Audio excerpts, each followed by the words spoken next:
Greetings, Virgo, Sun, Moon, Rising, Venus, and Jupiter. Okay, Virgo. Some of you guys are married, and it's not the right marriage for you. Some of you guys are married, and the business partner is not the right business partner for you, or the city that you're in is not the right city for you, or the home. There's some commitment that a Virgo is in that is not right.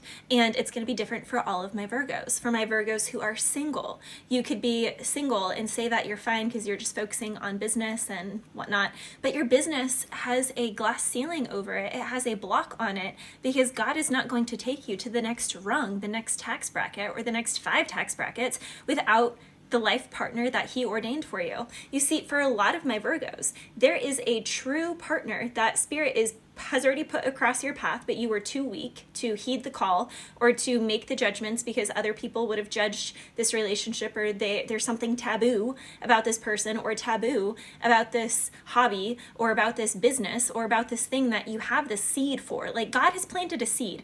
And this is the thing, Virgo. With all of my Virgos, it's the same. All of you know that there's a seed planted within you that you're not fully nourishing. Now, for some of my Virgos, again, who are married, you know that the seed is that your person that you're married to is not your life partner forever. They were in your life for a chapter, and now your finances are showing it, your business is showing it, your physical health is starting to break down, your mental health, you're starting to be like a limp handshake kind of person, when we all know, like, Virgo's an earth sign. You're also like business on point. Like, you don't skip a beat. So like, and you don't stutter. Like, no, does Beyonce stutter? No. So there's something here where it's like, this person has you stuttering, because we are what we hang around. And it's like, you are not equally yoked. Like, the Bible calls us to be equally yoked. And for a lot of my Virgos, you are not equally yoked. Something needs to end. Now, for my Virgos who are in a loving, perfect relationship, and you're like, no, Valerie, you're not talking to me, you or your partner are doing something because it gets a steady check, but it's not what God planted in your heart to do. But you're like, well, I can't do that because then I'd have to go to Africa and be with wild animals for 6 months, and I don't think my partner would go for that. Or I don't know. There's something here where it's like, you'd have to go away, you want to backpack, or you want to get research, or you want to go to school for something, and it's like, it's not in the area that you're at, and your partner's settled. So there's something here where it's going to require sacrifice, and every relationship has periods where time apart is actually healthy for the relationship to get stronger together. So that's for some of my Virgos. Now, for some of my Virgos who are single, you are at this plateau because God is not going to bring any more blessings into your life until you are yoked with someone, and that way you have a partner. You know, he designed, for some of my Virgos here, you're definitely designed to be in a correct partnership. And it is going to require kind of breaking down, going past a few levels. Now, also, all of my Aries cards came out. Like, I have 2 Aries cards, and they came out in my own oracle that I just write my own notes on. And then I have song lyrics that have Aries in it. So for a lot of my Virgos, there's an Aries here that you really want to be with, and you're not with them because, again, you're either married to somebody else, or you are apart, states apart, worlds apart. You're just like, I can't get to that person, plus they're a little taboo or eccentric, and it doesn't fit my motto, or there could be like an age difference. There's something taboo, whatever by societal standards is taboo. But the thing is it's like, they are the yin to your yang, or if you're a feminine, then they are the yang to your yin. Like, they're the perfect activation for you, like the sun and the moon.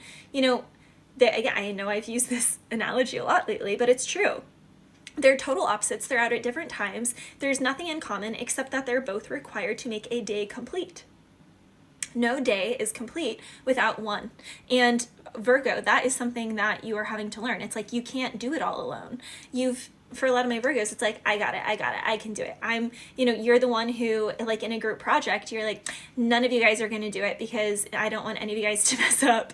Just sign your names here and I'm just going to do it. Like, let me handle it. I got this. And it's like, you don't even mind the other people getting credit for it because you would rather you do all the work and others get credit for it than they do something wrong and your name be tied to it and you have to be like, like, I'm sorry, but like, I'm not gonna sign my name on that piece of homework because I would not write a sentence like that. It's like, you try and, if it's like a paper, it's like everyone gets different paragraphs and you end up, proofreading and rewriting everyone's paragraph.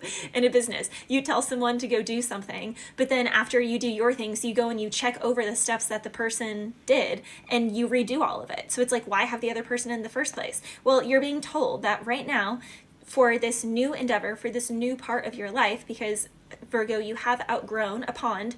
Congratulations, you are the biggest fish in your pond, in your career, or at the, again, this could be the peak of a relationship. It's hit its peak. It's not a plateau. It hit a peak, and there is a necessity to separate. And it's like pain is inevitable, but suffering is optional. We can see everything as, life is one big school. And for a lot of my Virgos, there's something here about humbly admitting some sort of naivete or a sort of innocence that was present when you originally started this business, when you originally got in this relationship, when you originally went down this route that is stale now. And being able to acknowledge the growth that you have accrued and to be gracious enough to release that thing and to state your growth and how you have changed and why the path needs to separate now, why something needs to kind of branch out and go down a new path, turn a new leaf, something about turning a leaf, something about leaves. Also, I was hearing all dogs go to heaven, so my condolences for some of my Virgos who are losing an animal or a pet. I will say I did see a yellow lab, so for someone there is a yellow lab here. For some of my Virgos, you could be researching someone that you are intimidated by, that you're fascinated by. You could be fantasizing about someone and it's like, it's wrong because you are in a relationship elsewhere. You could be fantasizing about a different work opportunity. You could be at work all day thinking about what other things you want to do.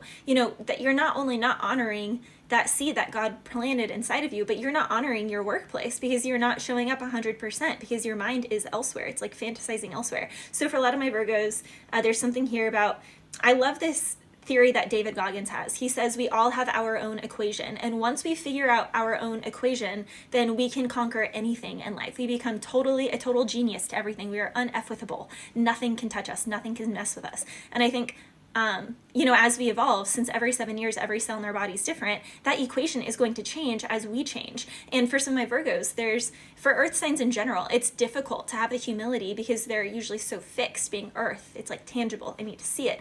And it's like when your heart changes, when your mind changes, it's not something that you physically see until you physically see it, because everything outside of you is a mirrored projection of the changes within you, or the distance, the friction between what is true inside of you and what you're experiencing outside of you, that you're like, no, this is not my truth. This is not my truth. Okay, well, this is what you're still surrounded by. This is what you are still watering because you're still going to this job. You're still receiving a paycheck from this job, this relationship. You're still yoked in this, even though it's not yoked to your heart anymore. Something is really pressing up about that. And for a lot of my Virgos, you are being called to take the sword and make the right decision. For a lot of my Virgos, you are also meant to work with your hands. You're meant to be a musician, a doctor, a masseuse, something with your hands. So you're meant to do things with your hands. Bless you.